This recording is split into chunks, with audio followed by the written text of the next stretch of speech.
Dans cette école de musique, il y a un son de violon que l'on entend rarement ailleurs.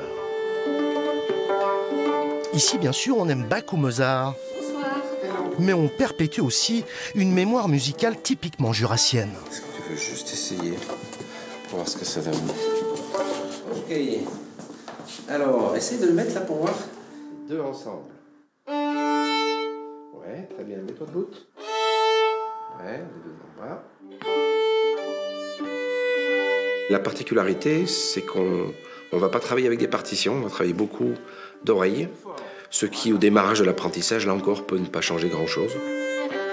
Mais chemin faisant, en tout cas, assez rapidement, c'est une musique qui va servir à faire danser, à emmener un cortège de noces, aller jouer les commémorations du 8 mai ou du 11 novembre. Il se trouve que moi, je leur fais goûter ce violon-là. C'est comme une recette de cuisine, finalement. Chez moi, ils goûtent cette recette-là. Et comme la musique crée toujours des liens, Romain Marie a eu une idée, proposer aux élèves de jouer mais oui chez l'habitant, afin de renouer avec une autre tradition, celle des veillées musicales. On va chez quelqu'un qui nous invite et qui aura fait une soupe. C'est son seul job. Faire une soupe, faire un peu de place, et puis après les uns et les autres, on ne sait jamais trop, se rejoignent là-bas. Bonsoir. Bonsoir. Bonsoir. Bonsoir.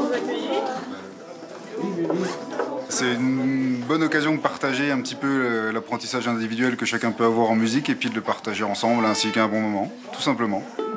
Un concert à la maison alors. C'est ça, c'est du luxe, hein. Il faut venir sur le plateau de Nozero pour voir ça.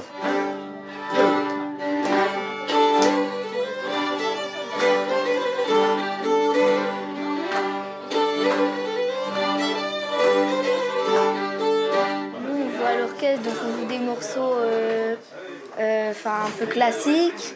Et puis avec Romain, on joue plutôt du folk, je crois que ça s'appelle. Ouais, du traditionnel. Des valses, des polkas, des sautilles, des trucs comme ça. Ce violon qui invite à chanter ou à danser devient tout à coup moins intimidant. J'aimais bien et c'était ma maîtresse de maternelle quand je jouais et un coup elle nous en avait apporté et puis on avait essayé, j'avais bien aimé.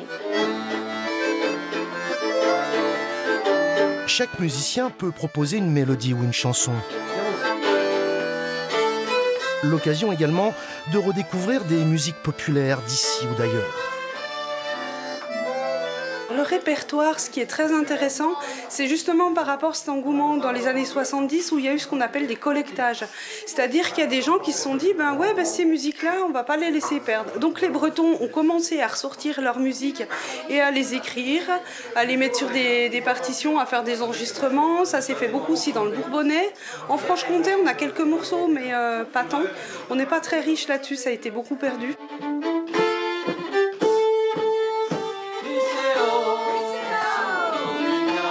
Ce concert improvisé et détendu pousse les plus jeunes à tendre l'oreille et à participer. C'est des moments sympas en famille. Ça donne la possibilité aussi de faire un peu de musique, de faire autre chose que des écrans. Et ils aiment bien en fait. Ils sont tombés dedans, ils ont plaisir à y aller, à s'entraîner à la maison. Donc ils sont contents, puis nous aussi. Un moment de musique qui se termine toujours autour d'une table. Allez, à table. Tiens, les enfants, est-ce que vous voulez un petit bol de soupe? Et une veillée qui regarde finalement vers l'avenir sans oublier le passé. Oui, Stéphanie, c'est vrai. Toi, je te vois au cours après. Toi, je te vois au cours avant. Faire cet événement, c'est pas compliqué. Il suffit qu'il y en ait qui fassent une soupe et puis on se retrouve là et on joue, on y va, on essaye. Moi, ça fait 3-4 ans que je fais ça sur l'école de Nozero ou l'école d'Orgelet. Et l'an dernier, par exemple, à Nozero, j'ai déposé des 4 dates. En 2-3 jours, elles étaient prises.